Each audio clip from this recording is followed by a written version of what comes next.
네. 자, 그러면 오늘 우리 증시 또 하나하나 설명해 주실 우리 IBK 투자증권의 박근형 부장님 어서 오십시오. 네, 안녕하십니까? 네, 반갑습니다. 네, 반갑습니다. 불을 뿜었습니다. 네, 핫하네요. 자, 그럼 전체적으로 한번 조망해 볼까요? 네, 코스피는 16포인트 수준 상승 출발을 보였습니다. 2580포인트대로 출발했는데요. 출발 시점 외국인들은 코스피 200과 선물 매수 그리고 기관은 현선물 매도로 다소 좀 부담스럽게 출발했습니다. 근데 뭐 시작과 더불어서 그 힘들다는 반도체와 2차전지가 같이 오르기 시작했고 철강과 정유화학, 증권, 은행, 건설, 인터넷 등이 강세를 보였습니다. 그 외에도 웹툰이라든지 리튬, 태양광, 폐배터리, 전선, 페라이트, 애플페이나 창투사 등의 테마주들이 이제 간간히 이제 강세를 보였는데 개장 초반 상승 출발한 증시는 상승폭이 더욱더 확대됐습니다. 지난 금요일 미국의 5월 개인 소비 지출 물가 지수 등이 시장에 긍정적으로 발표가 되면서 인플레이션 우려가 완화된 영향이었고요. 국내 6월 수출입 동향에서도 무역 숙지가 16개월 만에 흑자로 전환했다는 흑자 소식도 전해졌습니다. 이것도 긍정적이죠. 그리고 이제 9시 30분 기준 외국인도 선물을 30분 만에 4,100억대 순매수를 하면서 대규모 선물 매수가 들어왔고요. 네. 기관과 외국인 양시장 현물 순매수 전환했고 특히 기관의 프로그램 매수를 좀 이끌었다 볼 수도 있습니다. 10시 45분경 중국의 6월 차이신 제조업 PMI가 발표됐는데 6월 50.5로 이제 발표가 되면서 예상이 50 정도였고 이런 부분들을 이제 상회하면서 2개월 연속 시장 예상을 상회했고요. 50선 상회하는 확장 국면이 계속 유지가 됐습니다. 소비와 수출 분야 제조업의 상대적인 회복세 그리고 재고 조정의 종료가 임박됐음을 시사하는 지표로 발표가 됐고요. 중국의 제조업은 전월비 기준 6월 저점을 확인하고 3, 4분기 완만한 회복세가 예상된다고 시장은 분석을 했습니다. 11시 기준 외국인 선물은 9천억 이상 순매수하면서 시장의 상승폭을 확대됐는데요. 우선 사진을 좀 먼저 보여주시면은 중국의 제조업 PMI와 비제조업 PMI 등에 대한 추이를 알 수 있습니다. 특히 이제 비제조업 PMI는 다소 좀 많이 치솟았다가 조금 주춤하긴 하지만 확정 국면이 여전히 있고요. 그 다음에 제조업 PMI도 어느 정도 조금 올라오는 모습도 보이는 상황입니다. 다음 사진 보여주시면은 6월에 한국의 수출입 실적인데요. 무역 수지가 16개월 만에 흑자 전환한 모습이 보입니다. 아주 좀 고무적인 이야기고요. 여기에 따라 이제 코스피는 금융투자 중심으로 기관 순매수세가 유입되면서 2,600선을 이제 돌파를 했는데요. 외국인 같은 경우는 제한적인 현물 매도한 가운데 선물에서는 장중 1조 원 이상 규모로 선물을 순매수하면서 코스피 상승을 이끌었습니다. 6월에 상대적으로 부진했던 업종 중심으로 순환매 장세가 펼쳐지는 업종의 상승세도 나타났는데 그럼에도 불구하고 역시 이제 반도체와 2차전지 강세가 끝까지 가세하면서 증시 상승을 주도했고요. 특히 이제 테슬라 2분기 판매량 호조 소식에 2차전지 밸류체인 전반적인 급등세가 전개됐습니다. 원달러 환율은 제한적인 움직임에 1,305원대로 다소 좀 하락세를 보였고요. 업종별로는 6월 낙폭 과대 인식에 의료 정밀 강세를 보였는데 그중에서도 SD 바이오 센서가 장중 12%대 급등세를 보였습니다. 6월 수익률 하위권에 위치했던 음식료품도 CJ 제이드과 상용식품 급등 그리고 농심 등의 상승으로 강세를 보였고 화학도 반등하는 가운데 SK이노베이션이 장중 4%대 상승세를 보였습니다. 시총 상위단에서는 반도체, 배터리, 셀 업체 골고루 강세 기록하면서 전기전자 상승세를 보였고요. 6월에 부진했던 네이버 카카오도 반등세 기록하면서 서비스업 강세로 이어졌습니다. 반면 섬유의복이 약세 보였고 거래 정지된 다시 이제 오늘부터 거래가 재개됐는데 최근에 이제 계속적으로 하락을 너무 많이 하다 보니까 거래 정지시켰던 방림이라든지 대한방직 이런 종목들도 다시금 한가라 다시 거래가 재개되면서 다시 또 한가 들어왔습니다. 네. 코스닥도 외국인 기관 자금 유입에 상승세를 보였고 특히 외국인들이 코스닥을 4,720억이나 순매수하면서 거의 거래소 사듯이 샀습니다. 업종별로는 일반 전기전자, 반도체, 하드웨어 정도 강세였고요. 제약, 유통이 약세였습니다. 2차전지 관련주들의 강세가 상세 재개를 했는데 특히 에코프로와 에코프로 BM, LNF가 코스닥 강세 주도했고 에코프로 신고가를 경신했고요. 지수 견인하면서 에코프로 하나만 놓고 보면 코스닥 지수 상승폭의 약 40%가량을 에코프로 혼자 끌어올렸다 볼 수 있습니다. 어마어마했군요 진짜 오늘. 네. 근데 도대체 왜 이렇게 오른 겁니까? 이 정도면 이유가 있겠죠? 네, 우선 이제 2차전지 상승분은 테슬라에 대한 발표도 일단 긍정적으로 먼저 작용을 했습니다. 첫 번째 사진 보여주시면은 테슬라의 인도량입니다. 토탈 딜리버리인데요. 이게 이제 막대 그래프로 이제 연도별로 이렇게 막대 그래프 1분기, 2분기, 3, 4분기를 쭉 이어졌는데 빨간색 막대 그래프가 이제 올해 들어서 이제 1분기와 2분기까지 이제 추이를 보시면 됩니다. 와. 분기로 봐서는 엄청나게 잘 하고 있죠. 그러네요. 그 2분기 딜러버리도 전년비 한 83%나 급증했고요. 이런 부분들이 이제 2분기로 봐서도 그렇습니다. 다음 사진 보이시면은 토탈 프로덕션, 그러니까 이제 전체 인도 대수 말고 이제 생산 대수인데 이것도 빨간색 보시면은 생산 대수가 꽤 올라왔는데 그러면 재고가 많이 쌓인 거 아닙니까? 할 수 있지만 실질적으로 올 들어서는 재고가 빠르게 감소하고 있습니다. 테슬라가 그런 부분도 수요가 있다는 거고요. 역시 이제 가격을 좀 하향 조정하면서 많이 팔린다. 이것도 분석이 되고 있는 상황입니다. 그래서 이런 것도 영향을 미치고 있고요. 더군다나 뭐 지난 주말에 뭐 뉴욕 증시에서 그 관련된 2차 전지 관련된 테슬라나 리비안 이런 종목들도 상승세를 보였는데 테슬라도 올랐고 리비안도 4% 이상 올랐습니다. 그러면서 이제 2차 전지에 대한 분위기가 좋았고 리튬이나 폐배터리 테마도 같이 올라가는 모습인데요. 미래에셋증권에서 다음 표를 보여주시면 6월에 공급 계약 체계를 나타낸 정리한 표를 가져와 봤습니다만 이 표를 보시면 자, 뭐 LG 에너지 솔루션의 스텔란티스, 뭐 자체 미시건과 GM3 미시건, 혼다 조인트 벤처 관련된 대규모 발주, 뭐 SK온과 포드 관련된 2차 대규모 발주 등등해서 장비 수주 모멘텀도 7월부터 강력하다. 그러니까 오늘 셀업체뿐만 아니라 소재업체 그리고 장비업체까지 굉장히 좋았습니다. 이 미래에셋증권의 자료는 공급 계약과 관련된 체결한 6월달 기준이고요. 장비업체들이 많이 눈에 보이시죠? 그래서 미래에셋증권에서는 7월부터도 수주 모멘텀이 장비 쪽에서는 강력하게 들어올 것이다 이야기를 하고 있는 모습이니까 이거는 좀 참고를 하시면 될 것 같고요. 이제 세종기업 데이터라는 플랫폼에서 제가 가져와 봤는데 자 6월 달에 양극 활물질 수출 추이 전망을 먼저 가져와 봤는데요. 전망은 아니고요. 6월달 추이입니다. 사진 띄워주십시오. 띄워주시면 세종기업 데이터에서 이제 그 데이터를 가지고 그냥 추이를 그은 거예요. 근데 보시면 양극 활물질 수출 추이는 다소 조금 주춤하죠. 예, 주춤합니다. 그리고 그 다음 사진 보시면은 양극 활물질 수출 성장률입니다. 성장률도 보면 다소 좀 주춤합니다. 왜냐하면 6월에 양극재 수출이 전년 동월 대비 6.7% 증가했는데 전년비 플러스 성장은 이어갔지만 다소 좀 성장폭은 자체는 조금 둔화되는 모습을 확인이 좀 보여주고 있습니다. 그래서 성장률만 놓고 보면 2022년 3월부터 23년 3월까지 90에서 250% 사이에 정말 빠른 성장률이 가파르게 나타났는데 전년이 높은 기저가 있잖아요. 워낙 작년에 성장률이 높았으니까. 그러다 보니까 거기에 대한 부담이 있다 보니까 올해 5월부터는 성장률이 좀 낮아지는 모습이 보이고 있고 그래서 데이터상으로 본다면 오늘의 가파른 주가 상승과는 다소 좀 괴리가 있다라고 코멘트는 했습니다. 근데 이게 5월, 6월 데이터는 이제 지나간 데이터잖아요. 2분기가 조금은 보수적으로 봐야 된다. 리튬 가격도 빠졌기 때문에 이 판가라든지 이런 부분들이 좀 빠질 거라고 대부분 다 이야기를 했기 때문에 이건 지나간 데이터입니다. 그래서 이제 오늘 한화투자증권에서 상당히 좀 긍정적인 데이터를 냈는데 아마 이것도 오늘 주가 상승에 좀 영향을 미친 것 같습니다. 자, 사진을 먼저 띄워주시면 한화투자증권의 지역별 BEV 판매량 전년비 성장률인데요. 확실히 지금 미국과 유럽 쪽이 네모난 쪽을 보시면 검은색과 회색 쪽이 올라오는 게 보입니다.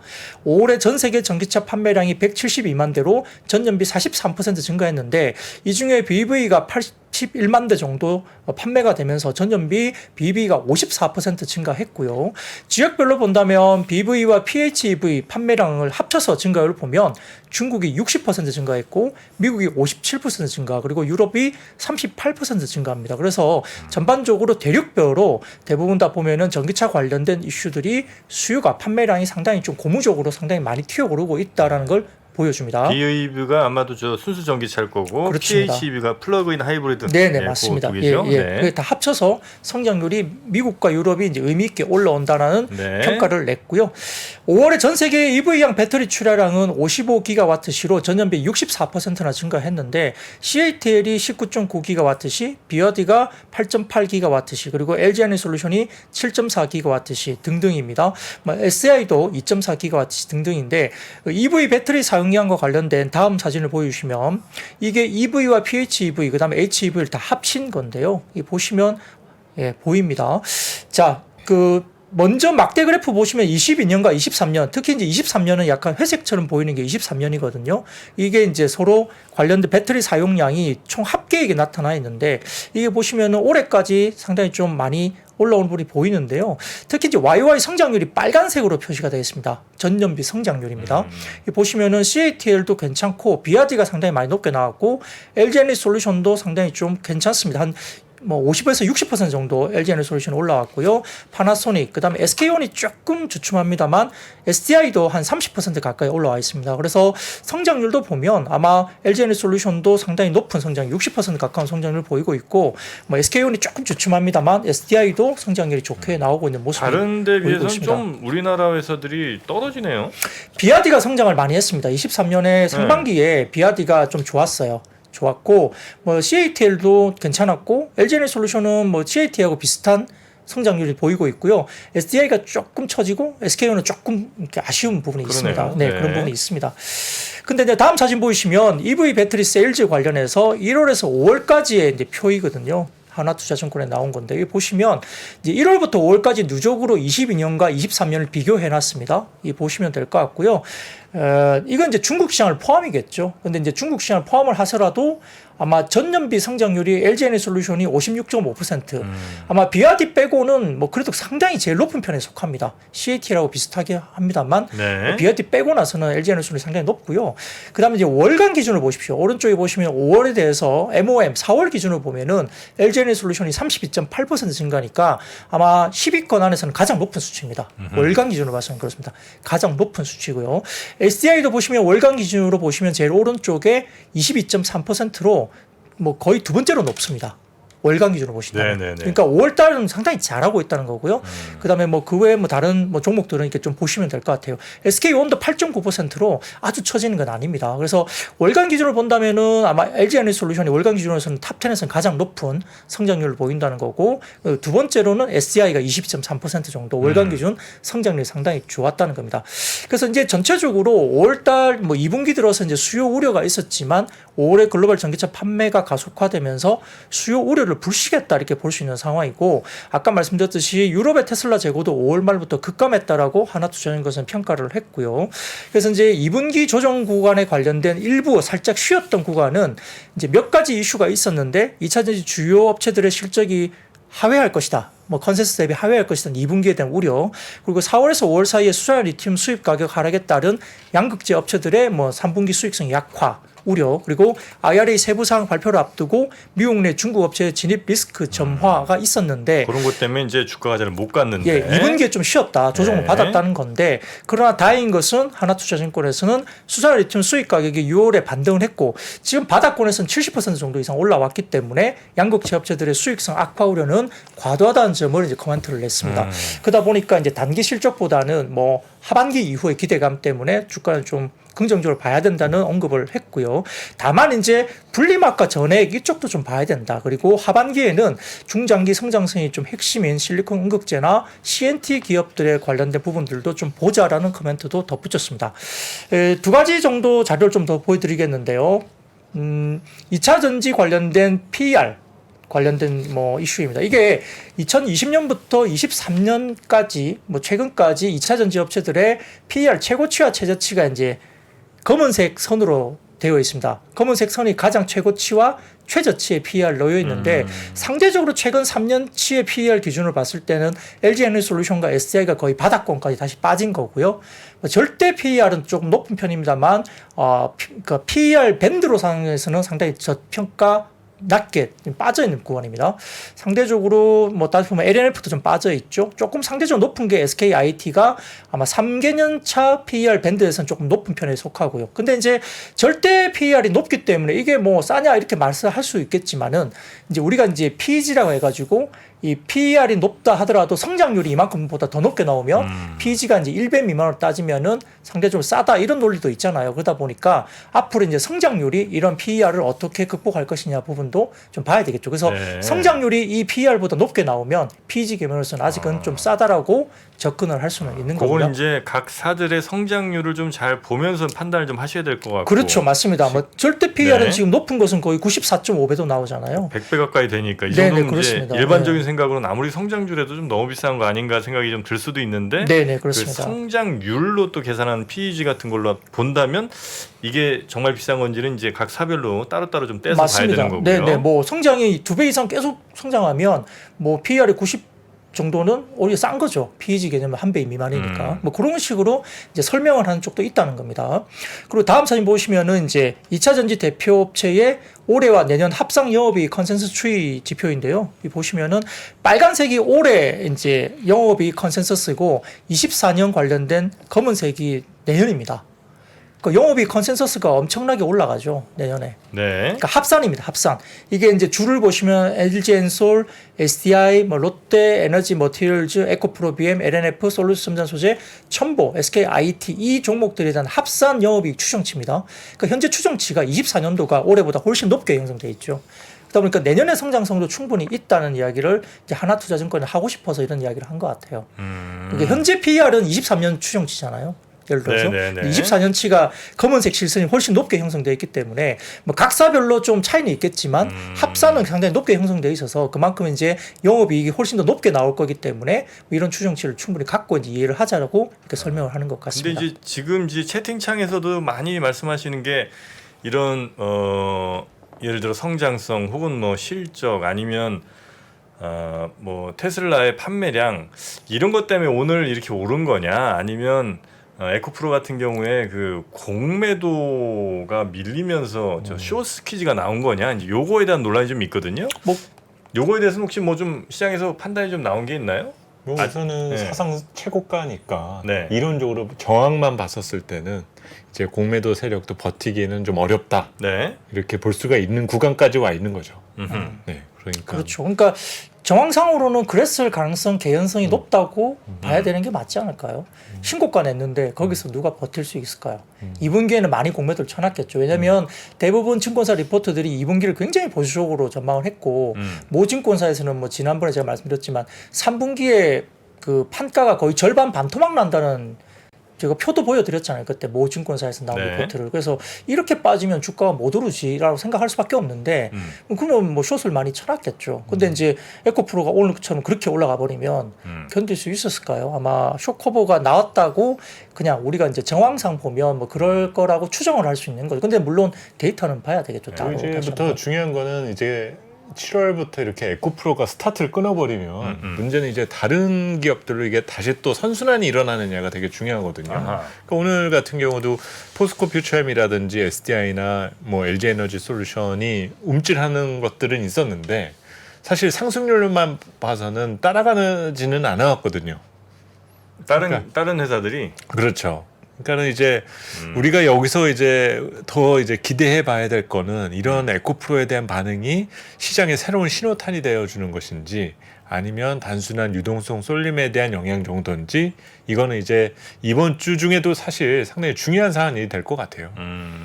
그런데 이제 예를 들어서 예전에 2차 전지 소재가 급등하면 나머지 섹터가 다 빠져버리는 경향이 되게 많았잖아요. 그리고 네. 지금도 시장의 유동성이 그렇게 풍부한 건 아니거든요. 예탁금이 많이 늘었다든지 이런 것도 아니고 그다음에 우리가 레버리지를 쓸 수 있었던 기존에 우리가 뭐 CFD라고 하는 여러 가지 부분이라든지 그 일부 2차 전지 소재가 급등한 이후에 모증권사에서는 또 이 신용이나 이런 것들을 조금 막은 창구도 있었단 말이에요.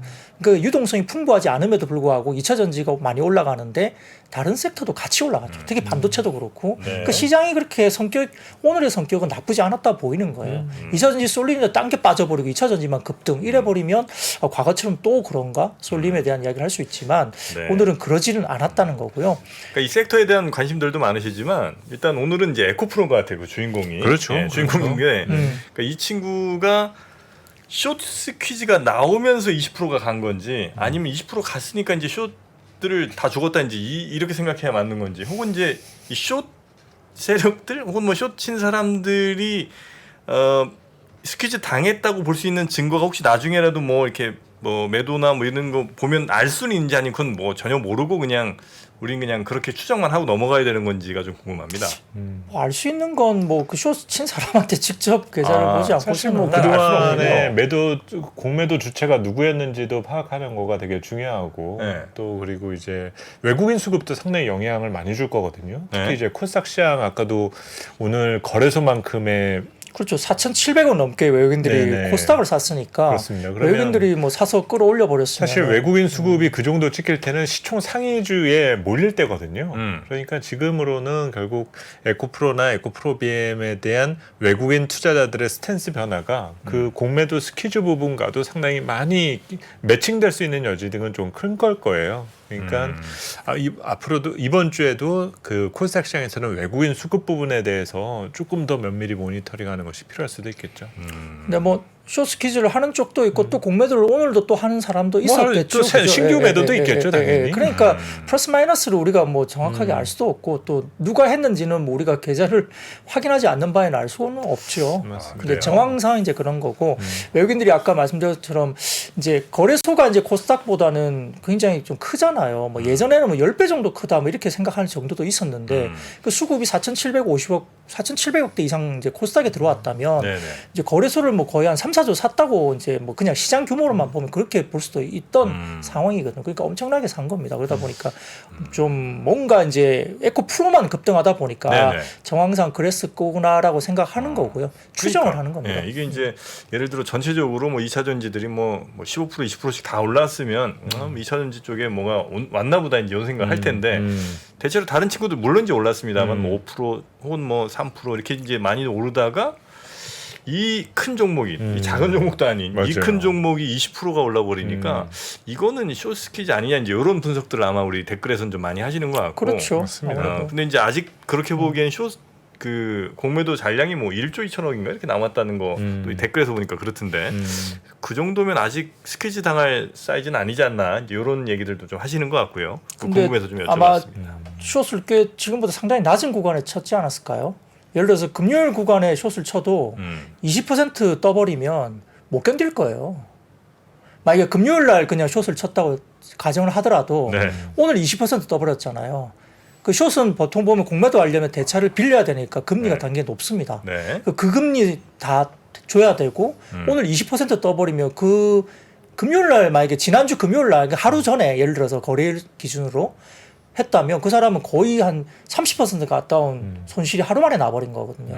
견딜 수 있을까요? 그리고 여기서 쇼스퀴즈가 한 번 더 나와버리면 자기는 거의 그냥 날아가 버릴 텐데 펀드가. 그러니까 못 견딜 것 같아요. 오늘 이 정도 올라왔으면. 네. 그러면 이제 남아있는 공매도가 있기 때문에 그러면 수급적으로 또 뭔가가 벌어질 수도 있는 개연성도 그러니까 이제 이 끝을 잘 모르겠어요. 오늘 20%는 정말 좀 끝을 잘 모르겠습니다. 네. 근데 뭐 정확한 건 알 수가 없군요. 이게 뭐 때문에 이렇게 20% 올랐는지 이게 펀드멘털인지 아니면 쇼스퀴즈인지는 뭐 나중에 후행적으로도 알긴 좀 쉽지 않은 뭐 기자를 일일이 보지 않는 이상. 우리가 뭐 쇼스퀴즈 해갖고 망했다 이렇게 발표하는 데는 없잖아요. 자 계속 한번 가볼까요? 네, 그래서 이제 짧게만 하나 더 하겠습니다. 네. 다음 사진 보시면은 배터리 3사 관련된 분리막입니다. 이게 SNE 리서치 자료인데요. 오히려 이제 아까 말씀드렸듯이 소재주도 좋았지만 셀 업체도 오늘 SDI가 좋았고 LG 에너지솔루션도 괜찮았거든요. 근데 이제 분리막도 보자는 이야기 계속 나옵니다. 그래서 SKIT와 WCP 관련된 수혜도 이야기 계속 되고 있는데 이 분리막 관련된 수요가 금액 기준 올해부터 2030년까지 연평균 17% 성장하면서 100억 달러, 13조 원 정도 수준으로 될 것이다 하면서 분리막 관련된 SNE 리서치 자료가 나와 있거든요. 그래서 이런 부분들을 좀 참고해 보시고 마지막 다음 사진 보시면은 국내 배터리 3사 2022년 기준 주요 분리막 공급업체가 이제 WCP나 SKIT가 이렇게 삼성 SDI와 SK온으로 들어가는 게 나와 있으니까 그런 종목들이 왜 그렇게 들어가는지 비중에 이제 어디에 들어가기 때문에 이제 그런 이야기가 되는지도 한번 좀 보시면 될 것 같습니다. 네. 전고체 관련해서도 좀 움직임이 있었습니까? 네, 뭐 삼성 SDI가 이게 전고체가 정말 이제 뭐 하는지는 잘 모르겠어요. 아직도 시장에서는 기술적인 부분에서 조금 반신반의는 하고 있습니다. 이게 그렇게 되려면 지금 23년도에 어떻게 지금 갑자기 전고체를 한다고 그러냐? 이게 25년 넘어도 뭐 될까 말까 이렇게 생각하는 분들이 아직은 많기 때문에 긴가민가 합니다만 SDI가 또 이제 공식적으로 발표를 했습니다. 그래서 이달부터 관련된 부분에 대해서 샘플 생산을 시작한다고 전해졌고요. 지난해 3월에 아마 연구소 내에 약 2,000평 규모의 전고체 배터리 생산 파일럿 라인을 착공한 적이 있는데 지난 29일 날, 그러니까 6월 29일 날 삼성 SDI 53주년 창립 기념식에서 최윤호 사장이 올해 삼성 SDI의 비전에 한 걸음 더 다가가기 위한 본격적인 실행 단계에 접어들면서 전고체 배터리 파일럿 라인을 라인을 구축 완료하고 하반기에 시제품 생산을 하고 있다 이렇게 이야기하고 있고요. 원형 46파이 배터리 M 라인도 준공하는 등 차세대 제품에 대한 양산을 준비하고 있다라고 이제 이야기를 했기 때문에 전고체에 대한 이슈가 다소 조금 테마성으로 같이 좀 움직였다 볼 수 있습니다. 네. 자, 오늘 뭐 워낙 가장 뜨거운 이사전지 네. 또 섹터 한번 쭉 여러 이슈들을 살펴봤고요. 다음 섹터도 가보겠습니다. 네, 두 번째로는 또 반도체입니다. 역시 지난 주말 뉴욕 시장에서도 반도체가 올라왔는데 뭐 인텔, AMD, 뭐 AMAT, 엔비디아 등등 상승을 했고요. 특히 이제 다이와 증권의 엔비디아에 대해서 투자 의견을 중립에서 비중 확대로 상향하고 주당 목표가를 408달러에서 475달러로 대폭 상향 조정했습니다. 아울러 이제 반도체 업황 회복 기대감도 이어지고 있고 역시 이제 실적 발표가 앞두고 있습니다. 삼성전자와 SK하이닉스 앞두고 있는데 삼성전자는 KB증권에서는 9천억 이상 영업이익을 추정하고 있고 일부 뭐 SK증권의 다른 쪽도 오늘 리포트 보니까 한 5천억대 이상 약간 갭이 큽니다. 일쪽에서는 9천억대 어떤 쪽에는 한 5천에서 6천억대 이렇게 하고 있기 때문에 시장 컨센이 삼성전자가 한 2천억대 수준이기 때문에 컨센 대비로는 분명히 잘 나온다는 건데 9천억 정도가 나올 거 있을까? 그러면 5천억대나 6천억대냐 뭐 이런 분위기인 것 같습니다. 더군다나 오늘 뉴스에 SK하이닉스가 8월에서 9월에 추가 감산설이 또 뉴스가 나왔었어요. 그러다 보니까 반도체 섹터에 대한 부분들이 여전히 긍정적일 수 있고요. 이런 부분에서 이제 자넷 옐런 미국 재무장관이 이번 주 중국을 방문한다고 나오는데 이 관련해서 시장에서 반도체 규제라든지 중국의 반간첩법 이 관련된 양국 간의 민감한 의제들이 테이블에 오를 수 있다 이렇게 좀 기대감을 가지고 있기 때문에 반도체 관련된 규제에 대해서 좀 긍정적인 뭔가 회담이 나올지 않을까 이런 그냥 기대를 하는 겁니다. 네. 그래서 반도체가 좀 올라왔는데요. 다음 사진 보시면은 6월에서 21일에서 30일까지 반도체 수출액 잠정치 관련된 데이터 자료입니다. SK증권 자료인데요. 이게 회색이 23년 5월 20일부터 5월 31일까지 그러니까 5월 달이네요. 5월 달에 하반기 10일 정도의 수치이고 빨간색이 이제 23년 6월에 하반기 10일치 숫자입니다. 이게 확실히 5월 달보다는 뭔가 디램은 조금 비슷하지만 낸드나 다른 쪽은 많이 좀 올라오고 있는 부분이 보입니다. 수출액이 잠정이 좀 하반기가 좀 올라오고 있고요.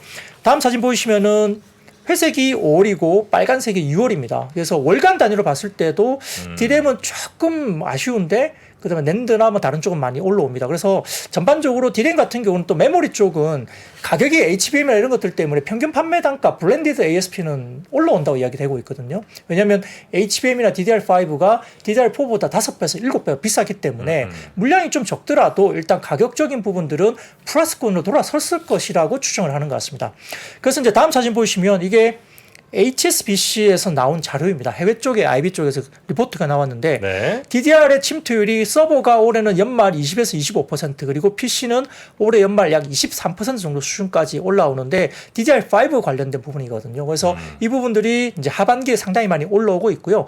과거에 DDR4 시절에 이 관련된 업체들이 주가가 침투율이 20에서 30% 정도 올라오는 구간에서 주가의 상방 퍼포먼스가 가장 좋았던 그 시기거든요. 지금 그 시기에 3, 4분기 되면 들어간다는 거예요. 성장률이나 주가 퍼포먼스가 그때가 제일 많이 올랐다고 합니다. 그래서 지금 이제 3분기, 4분기 접어들면 DDR5가 한 20에서 25%, PC도 한 23% 정도 올라간다는 HSBC의 리포트가 나오면서 관련된 뭐 하반기에 대한 기대감, 주가 퍼포먼스의 기대감이 있는 겁니다. 그리고 HBM의 SK하이닉스의 디램 매출 비중도 올해 연말 10% 수준 정도까지인데요. 다음 사진 보시면 이것도 이제 HSBC 관련된 자료입니다. 다음 사진 띄워주시죠. 네. 다음 사진요. 네, 이게 보시면 HBM 관련된 자료인데 이게 보시면 그 막 층을 많이 쌓아놨잖아요. 이게 보시면 TSV라는 게 층을 적층을 해서 구멍을 뚫어서 이제 이렇게 연결하는 게 TSV라는 거고요. 그 다음에 뭐 프로세서 관련해서 CPU나 GPU가 옆에 이렇게 달려 있죠. 그래서 잘 보시면 이 COWOS라는 기술인데 이게 뭐냐면 서브스트레이트 기판 위에다가 웨이퍼를 올리고 거기다 칩을 올리는 이걸 갖다가 이제 COWOS라는 이제 그런 어떤 기술입니다. 그래서 이게 적층 기술이잖아요. 그러니까 네. 이제 패키징, 본딩, 그다음에 적층 기술, 뭐 3D 뭐 패키징 이런 관련된 부분들이 종목들이 이제 중소형주들이 상당히 많이 움직이는 게 그런 이유입니다. 그래서 TSV란 뭐 어떤 단어도 너무 어렵게 생각하지 마시고 이 여러 층을 쌓아서 구멍을 뚫어서 연결하는 기술을 보시면 되고, 그다음에 COWOS라는 것도 이런 것들에 관련된 부분에서 기판 위에 웨이퍼를 올리고 그다음에 칩을 쌓는 뭐 그런 기술이다 보시면 되는데, 네. 그러다 보니까 이제 이런 적층 기술이나 패키징 기술, 본딩 기술 이런 부분들이 상당히 많이 이제 언급이 되면서 관련된 중소형주들이 움직이고 있다 보시면 되겠습니다. 네. 네덜란드에서는 또 그 중국의 그 EUV 말고 DUV라고 EUV보다 한 단계 밑에 거 있는데 그것도 이제 수출 안 한다고 또 결정을 했더라고요. 그래서 네. 중국이 이제 완전 최첨단 말고도 그 전 단계도 만들지 못하게 하는 그 요즘 뭐 무슨 엔비디아 칩 같은 경우는 중고가 더 비싼 상황이 지금 중국 그렇죠. 내에서 지금 뭐 벌어지고 그래서 있다고 하네요. 암 시장 같은 게 지금 생겨났다고도 하니까 사실 그 영향이 계속 있겠고 또 그 영향 때문에 결국 HBM에 대한 수요나 DDR5에 대한 수요나 침투율이 더 빨라지고 있어서 확실히 좀 하이닉스에 대한 관심이 더 커질 것 같아요. 저희들도 좀 너무 어려워요. 이게 저도 PB지만 COWOS 이게 무슨 뜻인지. 그다음에 데스큐이라는 게 있어요. DESCUM이라고. 그게 이제 기판을 이렇게 찌꺼기가 남아있는 걸 닦아주는 그런 거거든요. 그런 기술들을 지금 공부를 해야 되니까 머리가 터질 것 같습니다. 근데 그런 종목들이 움직이니까요. 더군다나 뭐 칩셋 미디어 같은 어떤 요즘 팹리스 업체들도 주가가 움직이거든요. 그러니까 이제 반도체도 너무 세분화돼 있고 뭐 우리가 이제 뭐 이렇게 후공정 뭐 이래가지고 그런 것들도 막 움직이잖아요. 네. 그러니까 이런 것들이 이제 공부를 너무 많이 세분화해야 되고, 그러면 그 관련된 종목들이 뭐야? 이렇게 계속 찾아야 되니까 쉽지 않은데, 이게 삼성전자나 하이닉스도 견조하게 이제 천천히 올라갑니다만 사실 중소형주들은 지금 장난이 아닙니다. 정말 정신없이 올라가고, DDR5 관련주로 언급됐던 아비코전자 오늘도 거의 10% 가까이 급등했거든요. 그러니까 중소형주들이 요즘에 엄청나게 올라가기 때문에 이 어드밴스드 패키징 이런 부분들에 대해서도 공부를 좀 해야 되고요. 뭐 HBM도 당연히 알아야 되고 여러 가지 부분들이 참 머리 아픈데 열심히 공부하다 보면 또 종목들이 나올 것 같습니다. 네. 자, 이 EUV 같은 게 이제 그 극자외선 노광 장비. 그래서 이제 그 자외선을 이용해서 이제 빛을 써갖고 뭐 기판에 이렇게 막 설계도 그리고 이런 거 아니겠습니까? 맞아요. 네. 여러분도 여름 되면 그 자외선이 굉장히 아주 우리 눈을 또 해롭게 할 수 있는데요. 맞아요. 이렇게 또 선글라스 하나 딱 끼시고. 신상인가요? 네, 이건 신상입니다. 이렇게 오. 또 탈부 차이 가능한 네. 자석으로 이렇게 딱딱 붙이는 아주 가벼운 멋있는데요. 라피스 네. 센시블레 선글라스와 함께 하시기 바라겠습니다. 네. 자, 계속해서 다음 섹터도 볼까요? 그 다른 것들은 건강보조식품들은 출연자 하나씩 주시던데 선글라스는 뭐 하나 드리겠습니다. 네, 아유, 감사합니다. 하나 드리겠습니다. 또 이렇게 주워 네. 먹는군요. 네, 이런 맛에 또 합니다. 자, 힘내겠습니다. 네. 자, 우리 라면 우리 이제 말도 많았잖아요. 가격 많이 내렸죠. 자, 사진 보여주십시오. 보시면은 이게 브레인 앤 바디 리서치라는 플랫폼에서 제가 가져왔는데요. 사진 보이시죠? 상암식품 라면 수출 관련 데이터인데요. 자, 6월 수출 보십시오. 제 오른쪽에. 사상 최고치 경신했습니다. 6월에 라면 수출 데이터가 역대 최고 기록을 경신했고요. 23년 6월 한 달간 8,900만 달러 금액을 기록하면서 종전 최고치가 23년 3월이 7,600만 달러입니다. 그러니까 종전의 최고치를 10% 이상 갱신을 한 겁니다. 최고치 기록했고요. 평균 수출 단가 측면에서 최고치 수준을 유지했는데, 최근에 이제 밀가루나 팜유 이런 게 이제 원재료의 한 50% 정도 차지하는데, 뭐 소맥이나 팜유 등의 원자재는 최근에 살짝 반등하는 모습이긴 하지만 전년 대비로는 엄청나게 많이 빠졌습니다. 안정적인 모습이기 때문에 스프레드가 아마 역대 최고치로 떨어질 가능성이 높고, 이 2분기에 빠진 원자재가 아마 3분기에 반영이 되기 때문에 이런 부분들이 3분기 실적에 대한 기대감을 확실히 보여주는 겁니다. 국내 라면 전체 수출량과 기업별 공장 위치를 근거로 이제 수출 비중을 좀 팔로우 해보면, 이 삼양식품의 점유율이 50% 전후입니다. 상당히 높죠. 조은식 점유율이 아까 사진을 보면 높아지는데요. 이 보시면 파랗게 보이는 게 삼양식품 점유율이에요. 아까 네. 그 표에서. 그러니까 계속 점유율이 높아가죠. 이유로는 불닭볶음면의 브랜드 작업이 성공적으로 진행되고 있고, 해외 판매 범위를 통해서 영업망을 확대하는 부분들의 수출 전략이 잘 맞고 있는 거고요. 밀양 공장이 증설이 되고 이제 가동률이 상승되고 있다는 겁니다. 그래서 사양식품이 상 머리가 좋은 게 삼양 라면하고 짜짜르를 포함해서 12종의 가격을 평균 4.7% 인하기로 결정을 했지만, 매출의 상당 부분 한 60에서 70%가 사실은 불닭볶음면이 나옵니다. 근데 불닭볶음면은 가격을 안 내렸습니다. 수출 위주 제품이고요. 이렇기 때문에 명분으로는 가격이나 품목에서 제외하면서 가격이나 명분은 어느 정도 내고 불닭볶음면 지킨 거죠. 사용식품 전체 매출의 1분기 기준 64%가 수출입니다. 근데 수출 품목은 가격이 안 내렸잖아요. 해외 매출 비중의 80%가 그러니까 전체 64%가 수출이고 그중에 80%는 불닭볶음면 제품입니다. 그러다 보니까 역산을 해보면 사용식품의 전체 매출 중에 이번 가격이나 영향을 받는 내수와 불닭 외 제품의 비중은 22%고요. 4.7% 가격 인하로 매출 감소폭은 1% 수준입니다. 이번에 가격 인하 거의 뭐 감소 해가지고 없다고 봐야 매출이 되겠네. 1% 빠지는 거예요. 그러다 네. 보니까 뭐 이거는 거의 가격에 영향이 없죠. 그러다 보니까 오늘 사명식품 급등했습니다. 그 외에도 뭐 농심도 올랐고 여러 가지 이제 관련된 종목들이 좀 올랐다 볼 수 있습니다. 네. 야, 근데 불닭볶음면 저는 이제 아직 한 번도 안 먹어봤는데. 아, 그러시군요. 어마어마하게 맛있나 봐요. 이게 하나의 맛있다 개념도 있지만 챌린지 개념이- 약간의 챌린지 개념이 상당히 강하거든요. 그래요? 네. 아니, 챌린지는 한두 번 먹으면 안 먹겠지. 계속 이렇게 팔리는 거 보면 네. 아직도 다들 챌린지 하시나? 뭐 그 사이에 또 약간 중독되는 것도 있겠죠. 아, 그래요. 근데 저도 이제 좀 매운 걸 못 먹는 편이긴 한데요. 외국 분들이 이렇게 매운 걸 확실히 잘 드시는 거 보면 확실히 좀 뭔가 바뀌고 있는 것 같아요. 이게 예전에 순수하게 하나일 때는 진짜 맵다 생각밖에 없었다가 여기에 뭐 치즈도 섞고 뭐 여러 가지가 어우러지면서 확실히 좀 소비자의 입맛에를 좀 따라와 준 듯한 약간 좀 네네네네. 그런 느낌도 있었어요. 아, 우유랑 드신다는 분도 많네요. 그렇게까지 먹어요. 그렇죠. 네. 그렇게까지 먹어야 될 것 싶은데. 여튼 뭐 그래도 잘 팔리는 불닭볶음면 해외에서 더 많이 수출되기를 바라겠습니다. 다음 섹터요? 네, 빠르게 가겠습니다. 화학업종이 이제 시황에 대해서 각 하우스마다 좀 약간 포지션이 다른 것 같아요. 키움증권은 굉장히 보수적인 이야기를 계속 하고 있고, 뭐 예를 들어서 뭐 유안타라든지, 그다음에 오늘 한국투자증권 보고서는 바닥 지났다. 단기 트레이딩 할 만하다라는 또 긍정적인 보고서를 또 냈습니다. 그래서 사진을 먼저 띄워주시면 쉽게 이야기됩니다. 에틸렌 증설 규모는 연평균 6%로 추정이 되는데 뭐 수요 증가가 이제 23년도는 공급 증설이 파란색으로 훨씬 더 높죠. 근데 24년은 공급 증설보다는 수요 증가가 더 높게 오히려 그 한국투자증권에서는 오히려 이제 이야기를 했습니다. 그러니까 24년도 넘어가면 이 공급 증설보다는 수요가 증가가 더 많을 거라고 또 한국투자증권은 좀 공격적인 리포트를 냈어요. 근데 키움증권은 최근에 보면 오히려 몇 년 동안 계속 공급이 더 많을 거라고 또 리포트를 냈거든요. 그러니까 하우스마다 좀 차이가 좀 있는 것 같아요. 이게 뭐 글로벌 전체를 얘기하는 건가요? 아마 에틸렌 증설 규모 글로벌 정책인 것 같습니다.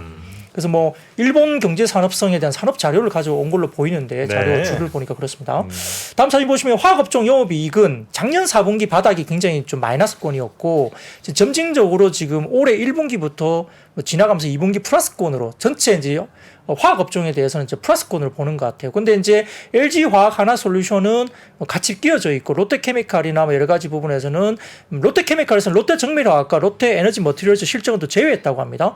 줄을 보시면 그렇게 나와 있는데 아무튼 화학업종 영업이익이 작년 4분기 이후로 점진적으로 개선되는 쪽으로 코멘트를 냈습니다. 그래서 이제 롯데케미칼, 금호석유, 대한유화 등등 이렇게 이야기됐는데, 근데 실제 보면 효성첨단 소재나 그 다음에 우리가 말하는 뭐 LG 화학이라든지 하나솔루션 이런 쪽은 굉장히 좋아지거든요. 그러니까 이런 걸 깃들어 넣어버리면 다른 종목들이 좀 약간 착시 현상이 나타날 수도 있다는 느낌도 좀 듭니다. 다음 사진 보시면은 PBR 기준으로 봐서는 바닥 수준이다. 그러니까 순수 화학으로 봤을 때는 롯데케미칼, 뭐 금호석유, 뭐 등등, 대한유화 등등 PBR 기준으로 봐서는 굉장히 좀 하락권, 바닥권에 있다라고 이제 평가를 했습니다. 뭐 그럴 수는 있죠. 뭐 실적도 안 좋고 주가 빠져 있으니까 PBR 기준으로 봐서는 이제 바닥권에 형성되어 있는 것으로 말씀드릴 수 있지만, 그래서 이제 순수 화학 쪽은 단기 트레이딩 기회라고 PBR 기준으로서는 한국투자증권에서 좀 긍정적으로 이야기를 했고요. 다만 다음 종목 뭐 사진을 보여주시면.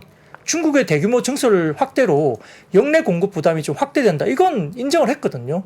이 푸른색이 중국의 에틸렌 생산량이고 대중국 화학 제품 수출량은 아직까지도 계속적으로 빠지는 쪽으로 가고 있습니다. 그래서 회복이 제대로 안 되고 있어요. 살짝 고개를 들긴 했지만 아직도 추세적으로 좀 이탈하면서 하락 쪽으로 가고 있습니다. 그래서 아마 중국의 에틸렌 생산량이 많아지는 것은 그래도 인정을 한 것 같습니다. 근데 다음 사진 보시면은 그래서 전통 화학보다는 고부가 신사업으로 차별화된 업체에 주목하자 이렇게 결국은 넘어갑니다. 그 결국은 뭐냐면 기초 소재, 그러니까 화학 사업의 매출 비중인데 롯데케미칼이나 위쪽에 있는 종목들보다는 아래쪽에 그 전통 화학보다는 고부가 신사업으로 차별화된 업종, 그러니까 LG 화학이나 하나솔루션 보자는 이야기예요. 결국은. 너무 회사 이름을 너무 흐리게 네, 안 보이네. 안 보일 정도로 네, 네, 크게 롯데 정밀이죠. 네, 네, 맞습니다. 데가. 예, 네. 그렇습니다. 그렇게 비전이 없다는 얘기인가요? 그건 아닌 것 같고요. 근데 이제 기초 소재 사업의 매출 비중이 높은 쪽은 좀 보수적으로 네. 보고 네. 아래쪽에 그 기초 화학 소재 관련된 사업 매출이 좀 적은 쪽. 그러면 네. 이쪽은 스페셜티 화학 쪽이 좀 높겠죠, 그죠? 그러다 보니까 LG 화학이나 하나솔루션 그리고 최근에 효성 첨단 소재 이쪽도 상당히 좋게 보거든요. 네. 효성 첨단 소재는 이제 뭐 여러 가지 부분에서 뭐 타이어 코드라든지 뭐 이런 것들이 또 있기 때문에 효성 첨단 소재도 이제 굉장히 좀 좋다라고 평가를 했습니다. 그래서 이런 쪽으로 봤을 때는 순수 화학은 아직까지는 제가 봐도 좀 보수적으로 봐야 되지 않을까 이런 생각이 좀 듭니다. 네. 자, 화학. 그리고 LG 화학 참 저 그 뭐죠? 그 공장 매각. 네, 그것도 이제 이야기가 나왔습니다. 이제 네, 오늘 이거 있죠. 여수 NCC 2공장 매각 착수 보도에 대해서 뭐 조회 공식 답변을 했는데요. 예, 예. 뭐 방안은 검토 중이나 아직 구체적으로 결정 안 됐다. 뭐 한 달 내로 다시 재공시를 한다. 워낙 규모가 컸고 그죠? 네, 근데. 뭐 이번에 이제 연말까지 가동 중단한다 그런 말도 돌았었잖아요. 네, 뭐 네. 인사도 조치를 할 수도 있고 뭐 여러 가지 뭐 면담 중에 있다 뭐 기사도 돌았는데 만약에 진짜 NC를 매각한다면 얼마나 안 좋으면 매각할까 이런 생각도 할 수도 있고 거꾸로 보면 매각이 된다고 하면 또 이제 구조조정에 대한 이슈로 또 이제 좋게 보는 쪽도 이야기를 또 그걸로 또 이야기를 할 수도 있고 어떤 식으로 해석을 할지는 좀 봐야 되겠죠. 자, 그리고 다음 섹터 어디 갈까요? 네, 오늘 결국 이제 그 화장품 섹터 중에 일부 ODM 종목군 중심으로 조정이 컸습니다. 그래서 그 내용 중에 이제 6월달 수출 데이터 화장품이 나왔는데, 5월달 같은 경우는 이제 중국이 마이너스 15%, 중국이 49% 증가했는데, 6월달에는 지금 중국하고 홍콩 합쳐서 마이너스 7%니까 중화권은 상당히 안 좋아요. 근데 이제 미국이 57%, 일본이 8% 증가, 아시아 7국이 25% 증가, 러시아는 그 전쟁 중에 90%나 증가했습니다. 수출 관련해서는요. 희한하게 러시아는 전쟁하고 있는데 이게 뭐 톡신이나 뭐 이런 미용기기 뭐 이런 것들을 많이 수입을 하더라고요. 이게 희한합니다.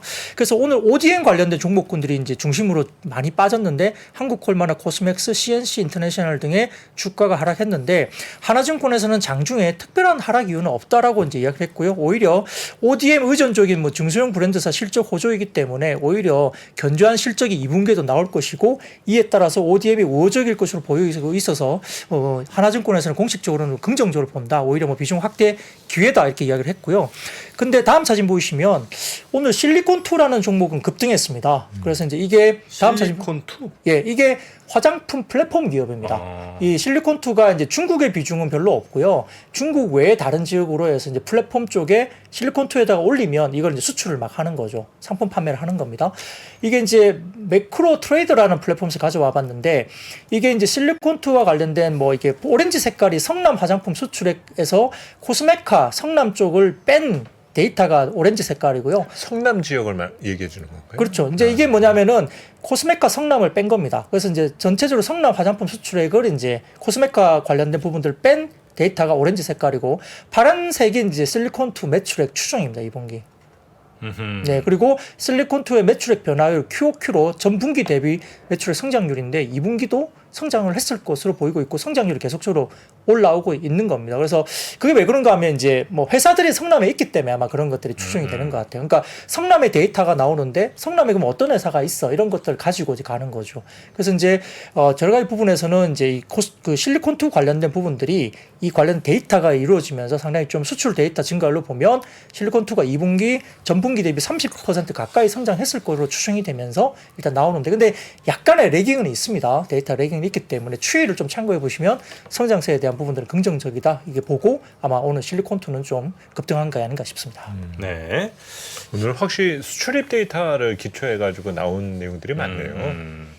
그러네요. 전체적으로. 그리고 또 다음 섹터는 어디 볼까요? 네, 오늘 이제 로봇 관련된 이야기가 로봇. 있었는데요. 첫 번째로 이제 AI도 같이 주가들이 올랐는데 첫 번째 사진을 먼저 띄워주시면 23년도 초고대 인공지능 활용 지원 사업 관련된 공모 선정 결과 이게 정부에서 한 건데요. 이 보시면은 바이브 컴퍼니, 뭐 KT, 뭐 마음 AI 이렇게 눈에 잘 보이시는 종목이 있죠, 빨갛게. 이 관련된 종목들이 여기에 이제 공급 기업으로 선정이 된 겁니다. 정부에서 이 관련된 인공지능 활용 지원 사업과 관련된 그 두 번째 보이시면은 거기에 솔트룩스도 나와 있고요. 이 사진 보시면 행정 지원과 관련된 여러 가지 부분이 있죠. 그래서 이렇게 이제 정부에서 초고대 인공지능 활용 지원 사업 선정 결과 관련된 부분들도 일부 이제 이렇게 상장사가 좀 이제 언급이 되면서 관련된 게 조금 영향을 미쳤고요. 또 언론에 따르면 삼성전자가 보행 보조 로봇 관련된 상표권에 이어서 구동 방법에 대한 특허와 실용 신안을 잇따라 내놓았다. 그러면서 지난 29일 어플리케이션과 상품 부착에 사용될 상표 도안의 특허를 출원했다고 이제 기사가 나왔습니다. 그러니까 이제 보픽 관련된 연내 출시 기대감이 좀 더 앞당겨진 걸로 보이고요. 여기다 보니까 보행 보조용 로봇 외골경 수트 그리고 착용 가능한 로봇 외골경 수트 등으로 삼성전자가 연내 출시하겠다 밝힌 보행 보조 로봇과 일치한 것이 나왔고요. 아마 보피스로 이제 이야기가 될 것 같고 이런 부분도 연내 추커트론 통해서 아마 좀 더 앞당기는 게 아니냐 이렇게 이야기가 나오면서 관련된 일부 로봇 관련주라든지 그다음에 아까 말씀드렸던 인공지능 AI 테마와 관련된 부분 그리고 사물 인터넷 관련된 종목들도 관심을 끌었습니다. 자, 그리고 애플이 3조 달러 4천조쯤 되는 네. 이 우리나라 전체 시총보다 2천 몇 조 아니에요? 예, 훨씬 크죠. 예. 그러다 보니까 역사상 최초 3조 클럽으로 접어들었죠. 그러니까 이제 역시 애플 쪽이 상당히 좋다고 할 수밖에 없는 거고요. 미국의 투자 전략 회사인 페어리드 스트리지 이쪽이 24년 연말에는 애플의 기업 가치가 4조 달러에 도달할 것이다 리포트를 낸 것 같습니다. 그러다 보니까 이 관련해서 시티그룹 쪽에서도 애널리스트가 이 애플 관련된 목표 주가를 240달러로 제시했다 이렇게 나오면서 애플 관련된 종목들도 오늘 주가가 좀 주목을 받았고요. 네. 그리고 뭐 네이버 클라우드 뭐 이쪽 관련해서 하나만 좀 마지막으로 살펴볼까요? 네, 뭐 언론에서 이것도 이제 뉴스성 테마입니다. 예, 네이버 클라우드와 네이버 랩스 그리고 LX 한국국토정보공사가 이 디지털 트윈 기술의 해외 진출을 위해서 손잡았다. 뭐 뉴스가 나왔습니다. 그래서 뭐 다양한 이렇게 뭐 목적으로 뭐 지속 고도화한다. 뭐 디지털 트윈 플랫폼을 기반으로 글로벌 공간 정보 관련된 신사업을 발굴한다. 이런 이야기 나온 것 같은데요. 이게 뭐 하이퍼 클로버 이야기 막 하는데 이게 사실 좀 와닿지는 않아요. 이게 무슨 말인지 잘 모르겠습니다. 저도. 근데 현장에서는 그 사용을 안 해보셨군요. 예, 저는 뭐 사용해보신 저는 클로바는 센터링. 사용해봤죠. 뭐예요? 이제 뭐 대화형 인공지능, 그러니까 인공지능이고 대화형 주체예요. 그러니까 챗 GPT처럼 네이버에서 만든 거. 그렇죠. 이제 네. 거기에서 이렇게 스피커하고 연결을 해서 뭐 여러 가지 정보도 얘기를 하고 또 음악이라든지 여러 가지들을 잘 접목을 시켜서 하죠. 근데 이제 그 고도화된 서비스가 이제 곧 나오게 되는 클로버 하이퍼라고 얘기를 하니까 그게 한 7월이나 8월 정도로 이제 예상을 하고 있거든요. 네네. 근데 이게 유료인가요? 아니요, 유료는 아닙니다. 그냥 무료 서비스예요. 네, 그렇죠. 그러니까 이제 돈이 되는지 되겠냐? 예, 좀 봐야 되겠죠. 그게 돈이 됩니까? 네. 근데 이제 다른 거는 뭐냐면 시장에서 이제 네이버가 지난 3월에 사우디아라비아 자체행정 주택부 투자부와 디지털 트윈 기반의 국가 디지털 전환 이게 DX라고 하는데 다각적으로 협력한다는 내용의 뭐 MOU를 체결했는데 이게 거의 이제 650조 정도 규모의 뭐 네옴시티 조성 사업에 네이버의 디지털 트윈 기술이 적용될 가능성이 있다라고 이야기된 거죠. 그러니까 이제 뭐 국내에서는 뭐 이런 뉴스가 그냥 나온 거고 이제 전체적으로 네옴시티 조성 사업에 이제 뭔가 진입을 하게 되면 돈은 되는 거죠. 그죠? 그러니까 이거는 그때 가봐야 아는 거고요. MOU니까 아직은 좀 멀었는데 뉴스 관련된 테마성 움직임으로 보시면 될 것 같습니다. 네. 자, 네이버 관련해서도 쭉 한번 살펴봤고요. 오늘 시장 어쨌든 얼마입니까? 코스피가 1.5% 가량 1.49% 올랐고 코스닥은 무려 2.42% 올랐는데 그 중에 한 40% 상승분의 한 40%는 에고프로가 네. 20% 오르면서 네. 아마 좀 담당을 한 것 같고요. 굉장히 하여튼 대단한 기록이 세워졌던 또 오늘날이 아닌가 싶고요. 내일하고 모레 요건 근데 그런 것도 있지 않겠습니까? 그러니까 기관 같은 데서도 이제 반기에 네. 그렇죠. 한번 싹 정리 한번 했다가 6월 말쯤에 꼭 정리했다라는 것도 중요하지만은 사실 상반기가 끝나고 나서 여러 데이터들이 나왔잖아요. 네네. 상반기에 뭐 20% 올랐다, 30% 올랐다.